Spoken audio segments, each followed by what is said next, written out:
Pagi sekali ketika itu, hujan yang turun sedari malam tak kunjung reda. Dinginnya udara membuat kota ini serasa mencekam, ditambah derasnya hujan. Lalu lalang orang yang berjalan dengan menggunakan payung, dan mereka rata-rata memasukkan kedua tangannya ke dalam kantong jaket. Mungkin untuk menghindari rasa dingin yang begitu menusuk. Tampak seorang pria tampan dengan rambut panjang yang tergerai, mengenakan jaket tebal, duduk sendiri di pojok sebuah kafe sambil menghisap rokok dan secangkir kopi yang terletak di atas meja bundar dengan beberapa keping roti bakar. Ia terus menghisap rokok seraya menatap hampa pada derasnya hujan di depannya. "Syah, apa kabarmu sekarang? Sudah lama aku tidak mendengar tentang dirimu. Mungkinkah kau sudah sangat bahagia sekarang? Mungkinkah aku sudah tidak berada lagi di hatimu? Syah, aku sangat merindukanmu. Di manakah kamu saat ini?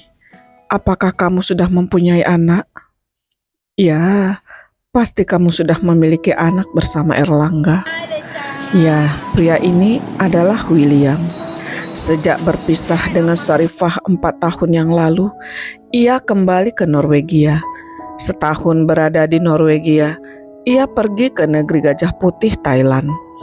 Thailand adalah sebuah negara di Asia Tenggara yang terkenal dengan pantai-pantainya yang indah, budaya yang kaya, dan masakan yang lezat. Secara geografis, Thailand berbatasan dengan Myanmar di barat, Laos di utara, Kamboja di timur, dan Malaysia di selatan. Negara ini juga memiliki garis pantai yang panjang di sepanjang Teluk Thailand dan Laut Andaman. Thailand merupakan kerajaan konstitusional dengan sistem monarki yang sangat dihormati oleh rakyatnya. Nama Thailand sendiri memiliki arti tanah orang-orang Thai.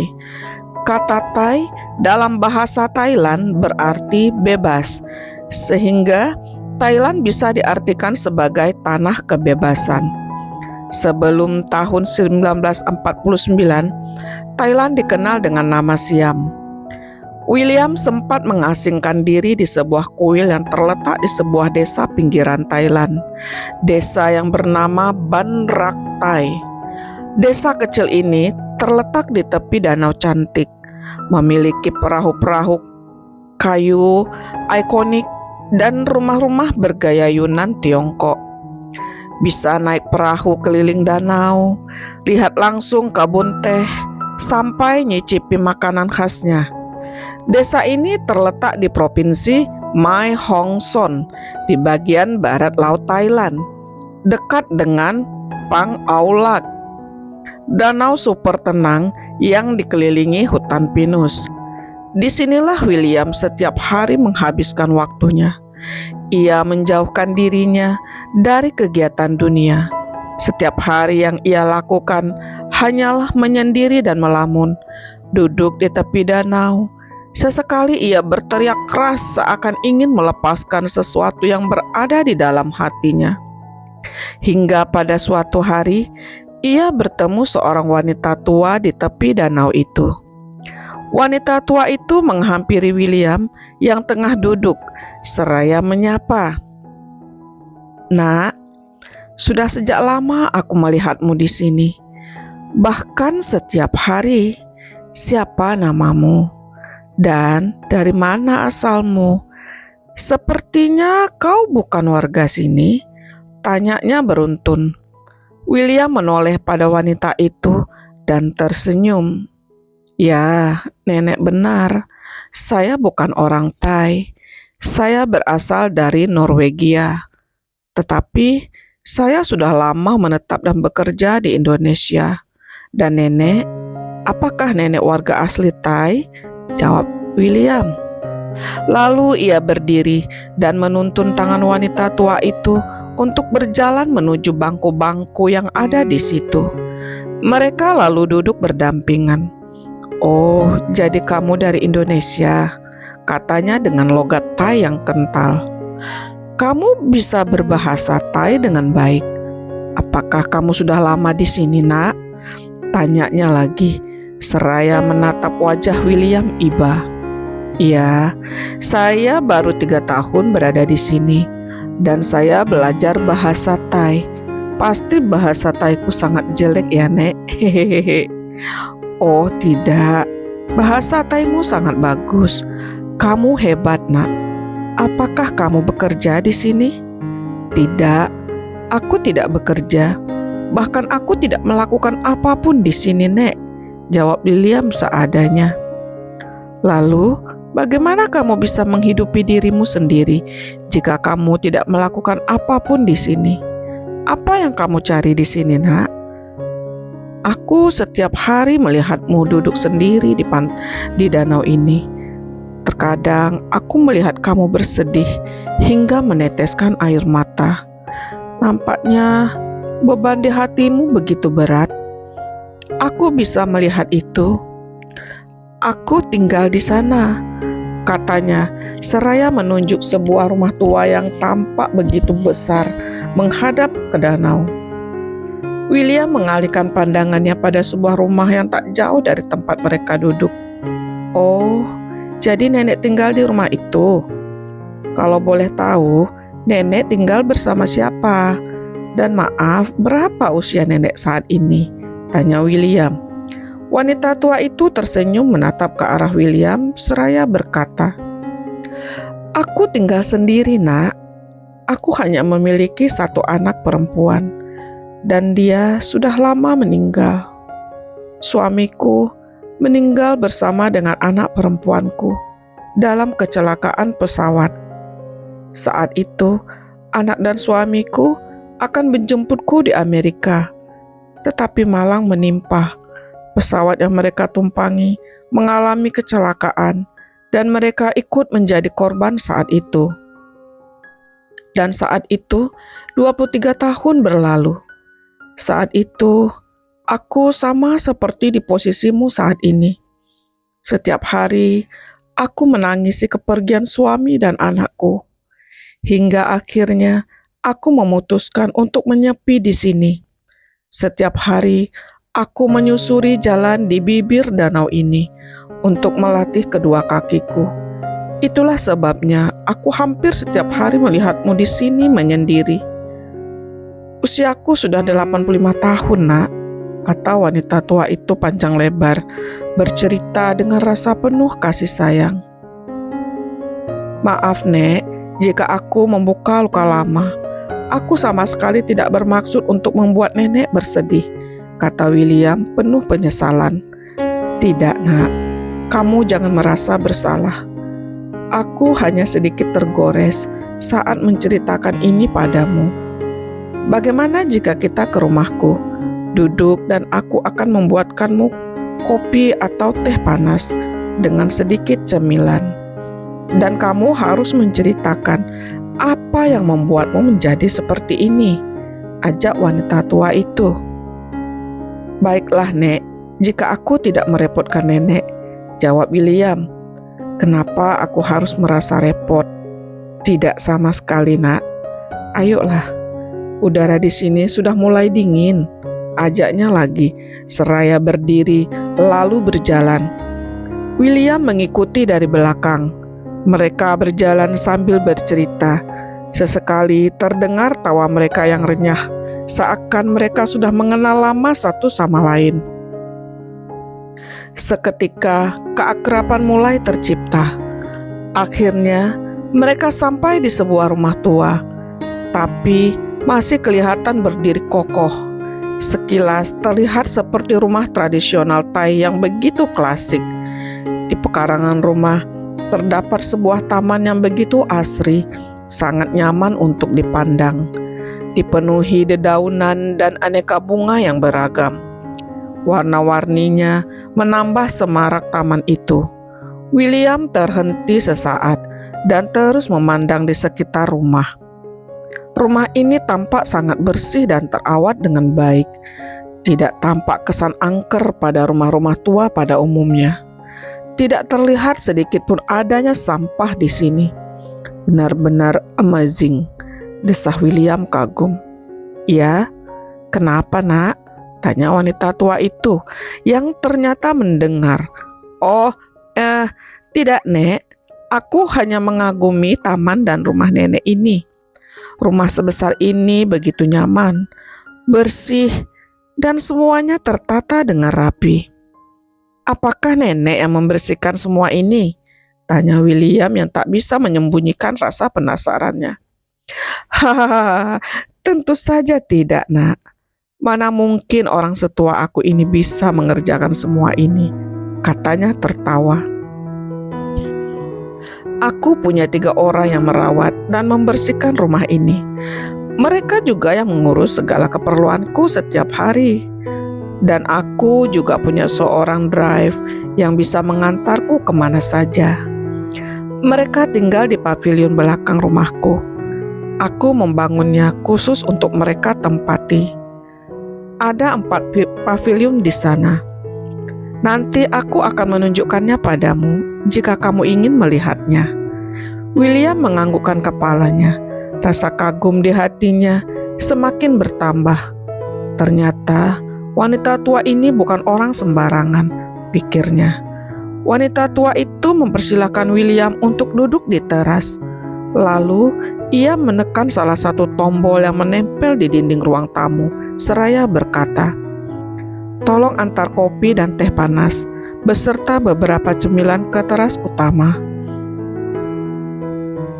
Tepat 7 menit kemudian, seorang pria muda datang dengan membawa nampan yang berisikan secangkir kopi panas, dan ada teko kecil yang berisi teh panas, berikut 2 cangkir kecil yang menawan.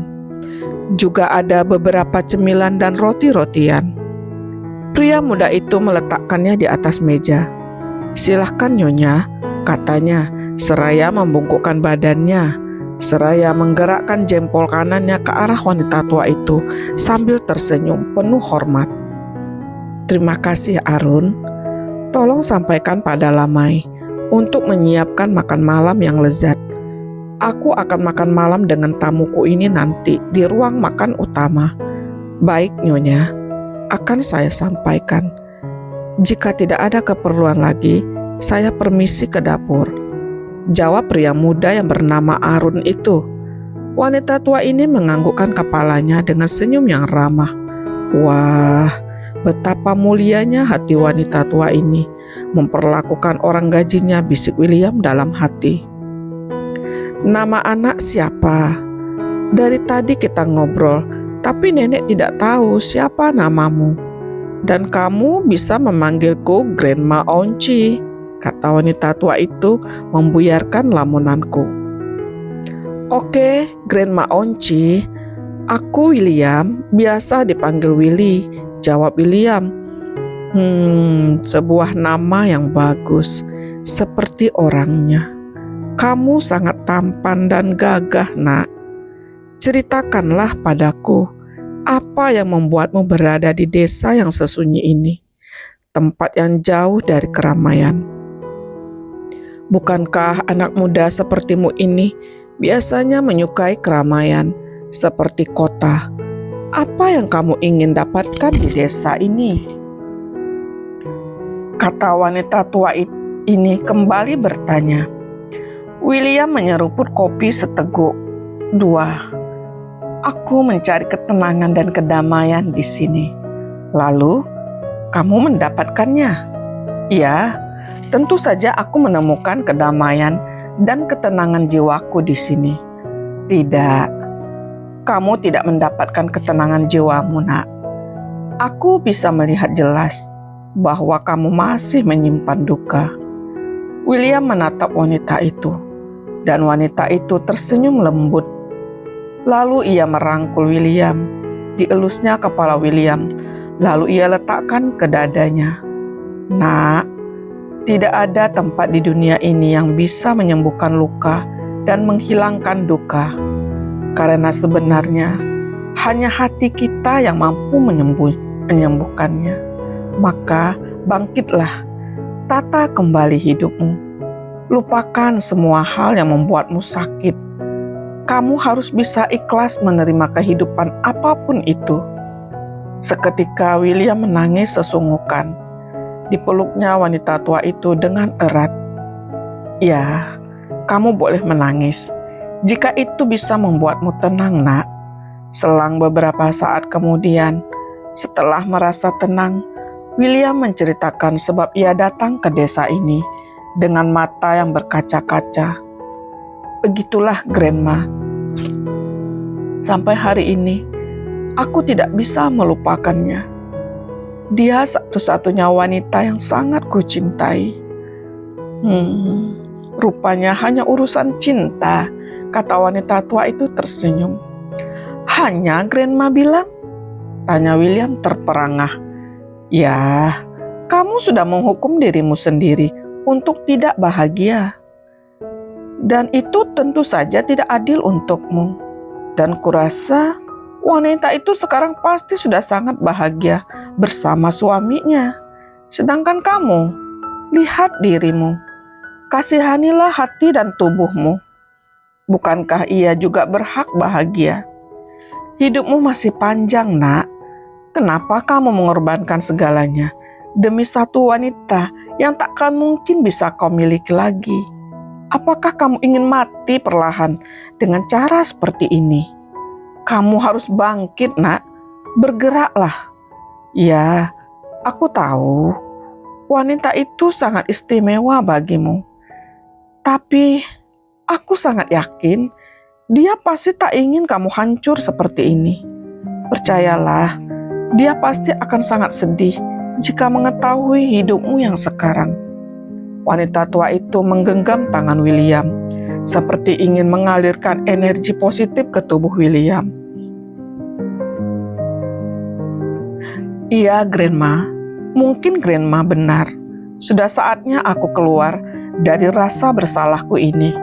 Meski aku tahu, sampai kapanpun aku tidak akan pernah mampu melupakannya.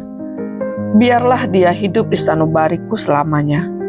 Aku percaya, jika ia ditakdirkan untukku, pasti Allah akan mengirimnya kembali padaku, kata William bersemangat. Dia seperti mendapatkan kekuatan di hatinya. Terima kasih, Grandma.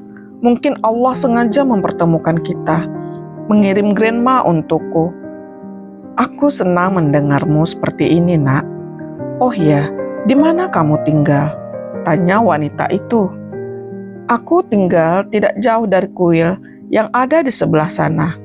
Sudah hampir 3 tahun, jawab William. Kembalilah ke negaramu, nak. Uruslah kembali usahamu. Tidak, Grandma. Aku tidak akan kembali. Biarlah perusahaanku diurus oleh adikku dan suaminya. Lalu, jika tak kembali, apa yang akan kau lakukan di desa terpencil ini, nak?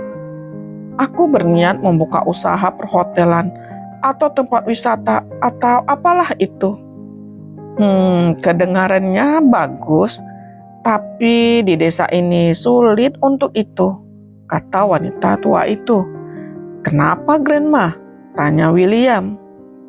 Ya, kamu tahu sendiri, penduduk di desa ini sangatlah fanatik dan sangat jarang ada wisatawan yang berkunjung ke sini.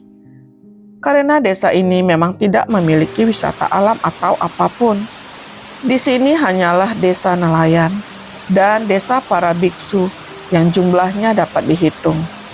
Aku sangat yakin mereka tidak akan memberikanmu izin untuk membangun perhotelan di sini. Dulu aku juga pernah berniat yang sama. Mati-matian mereka memusuhiku dan aku hampir diusir dari sini, kata wanita itu menceritakan pengalaman pahitnya 10 tahun yang lalu. Begitulah William dan wanita tua itu saling bercerita hingga tak terasa malam pun tiba. William diajak makan malam di sana. Setelah itu, mereka melanjutkan obrolan tadi sore hingga pukul 10 malam. Barulah William berpamitan pulang. Keesokan harinya, tepat pukul 7 pagi, William mendengar suara ketukan pintu yang berasal dari depan rumahnya. Ia bergegas bangkit dari tempat tidur, lalu ke kamar mandi mencuci muka dan menggosok giginya. Setelah itu, barulah ia menuju pintu depan rumahnya. "Siapa?" tanyanya. "Saya Arun, Pak. Nyonya Onci menyuruh saya ke sini untuk mengantarkan sarapan," sahut suara di luar yang ternyata Arun, orang gaji wanita tua itu. Seketika William membukakan pintu. "Oh, sampaikan rasa terima kasihku pada Grandma. Seharusnya beliau tidak perlu repot mengirimkan sarapan untukku. Aku bisa membuat sendiri di sini," jawab William. "Nyonya juga meminta Bapak untuk makan siang di rumah," kata Arun. "Ya, baiklah. Nanti setelah jam 12 siang saya ke sana." "Baik, Pak. Saya permisi," kata Arun seraya menyerahkan keranjang yang berisikan makanan. William mengambil dan berkata, "Sebentar, akan aku salin makanan ini. Lalu kamu bisa membawa keranjang ini pulang." "Tidak, Pak," kata Nyonya, "biarkan saja keranjang dan mangkuk itu di sini." "Baiklah," kata William. Lalu Arun pun meninggalkan rumah William. Sepeninggal Arun, William langsung membuka keranjang yang di dalamnya berisi mangkok lengkap dengan penutup anti tumpah. William membuka tutupnya, seketika keluarlah aroma wangi dari masakan itu. Ternyata itu adalah sup sayur yang dilengkapi dengan mie, juga daging yang dipotong kecil-kecil. Ada beberapa potong roti juga, dan dilengkapi pula dengan buah anggur, serta irisan mangga yang terlihat sangat segar.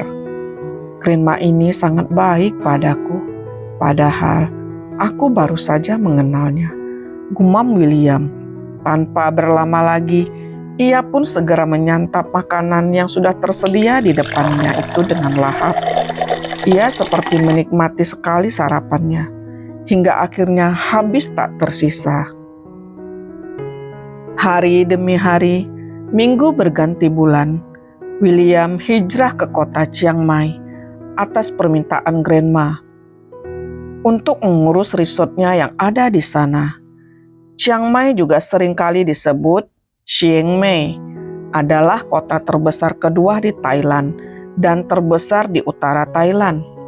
Terletak di antara pegunungan yang membentuk daerah utara Thailand. Chiang Mai berjarak 700 km sebelah barat Laut Bangkok. Chiang Mai juga merupakan ibu kota dari Provinsi Chiang Mai dengan luas 40,22 km persegi di atas ketinggian 310 meter dengan jumlah populasi 1.515.299 jiwa. Menurut wanita tua ini, Chiang Mai adalah kota pelarian bagi warga yang jenuh akan kesibukan metropolis Bangkok. Saya jadi teringat Bali yang memiliki daya pikat mirip Chiang Mai, yang membuat saya pun ketagihan ke sana demi melepas penat dan jenuhnya dunia kerja. Awalnya William menolak karena sebenarnya ia sendiri sanggup untuk membangun sebuah resort beserta tempat wisata di desa Ban Rak Thai ini, desa di mana ia sekarang berada. Namun, Grandma Onci bersikeras meminta agar ia membantu mengurus resort yang ada di Chiang Mai. Akhirnya, William tak mampu untuk menolak. Ia pun berangkat ke Chiang Mai dengan diantar beberapa orang suruhan Grandma. Sesampainya di sana, William disambut hangat oleh seluruh warga, karyawan resort. Mereka mengantarkan William pada sebuah bangunan yang sangat indah. Tidak terlalu luas, namun memiliki fasilitas yang lengkap. Ternyata, Grandma sudah menyiapkan itu untuknya lengkap dengan 2 orang pengawal, 1 orang koki, 2 orang pria muda yang bertugas untuk mengurus segala keperluan William. Wah, ternyata Grandma ini adalah mahanya sultan, pikir William dalam hati. Kekayaannya jauh di atas William dan keluarganya yang ada di Norwegia. Salut. Seorang wanita tua bisa mengendalikan seluruh harta kekayaannya, hanya dibantu oleh beberapa orang kepercayaannya. Dan keesokan harinya, diadakan acara penyambutan di aula utama. William kaget karena ternyata Grandma Onci sudah ada di aula tersebut. Ia terlihat sangat cantik dengan balutan kostum tradisional Chiang Mai dengan rambut disanggul rapi. Semua orang melihat begitu menghormati Grandma. "William, kesinilah," ajak Grandma Onci, menyuruh William duduk di sampingnya. William pun duduk di kursi, persis bersebelahan dengan Grandma. Tanpa diduga, ternyata Grandma membuat acara ini bukan hanya sekedar menyambut kedatangan William sebagai karyawan baru di resort, tetapi yang lebih mencengangkan William adalah ternyata Grandma mengangkat William sebagai satu-satunya pemilik resort yang entah seberapa luasnya ini, juga seluruh aset kekayaannya yang ada di resort ini. Semua sudah berpindah kepemilikannya atas nama William Agnar Michael. Tentu saja ini membuat William terperangah tak percaya. "Ada apa ini, Grandma? Kenapa Grandma menyerahkan semua kepemilikan resort ini padaku? Tapi aku tidak bisa menerima semua ini," kata William saat itu, seraya menggeleng-gelengkan kepalanya. Grandma Onci hanya tersenyum menatap William. Dipegangnya pundak William, seraya berkata, "Tidak, Nak. Kamu tidak boleh menolak. Aku bukan asal saja memberikan semua ini padamu. Saat melihatmu di tepi danau pertama kali, aku sudah membuntutimu setiap hari.